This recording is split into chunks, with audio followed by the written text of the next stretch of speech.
दिल अगर साफ ना हो तो भी मालक नेकियां कबूल नहीं करता।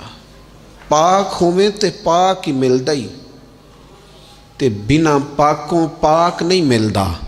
ए सारे वजूद दे धोण दे नालों इक्को धोला है टुकड़ा दिल दा। ये जो पाकीज़गी है ना दिल की, ये ना हो तब भी नेक अमाल उसकी बारगाह में कबूल नहीं होते। नेक अमाल की कबूलियत के लिए दिल का साफ होना, कुशादा होना, खुला होना, ये भी ज़रूरी है। दिल में बोझ हो, अदावत हो, असद हो, लोगों के लिए कीना भरा हुआ हो और अमाल कबूल हो जाए ना। उस करीम के कुछ फैसले हैं, वो अमाल की कबूलियत के आदाब बताता है। वो कहते हैं मेरी मर्जी से करोगे तो मैं कबूल करूंगा। हदीस पाक आपको सही मुस्लिम में मिलेगी। नबी पाक सल्लल्लाहु ताला अलैहि वसल्लम फरमाते, सोमवार और जुमेरात वाले दिन लोगों के आमाल अल्लाह की बारगाह में पेश किए जाते।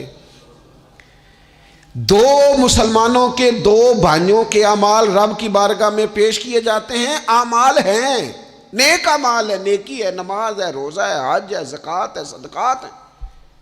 वो नेक अमाल अल्लाह की बारगाह में जुमेरात और पीर को पेश किए जाते हैं।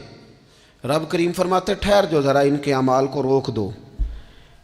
या अल्लाह क्यों? फरमाए इसलिए कि इनके आपस में ना दिलों में नफ़रत है, घुटन है, अदावत है। इनको ज़रा मोहलत दो, ये पहले सुलह कर लें, फिर इनके अमाल भी कबूल कर लेंगे। कि ना अदावतें पाली हुई हैं, अपने दिलों के अंदर घुटन पैदा की हुई। इख्तलाफ कहाँ नहीं होता, लेकिन नफ़रतें पैदा कर लेना। क्या जुर्म किया है भाई ने? कौन सा कुफ्र कर बैठे हैं रिश्तेदार? कौन सी ऐसी बात निकल गई है जो ज़िंदगी के नाते तोड़ के बैठ गए हम? रब कहता है नहीं कबूल होंगे अभी इसके अमाल, रोक दो जब तक ये आपस में सुलह न कर ले।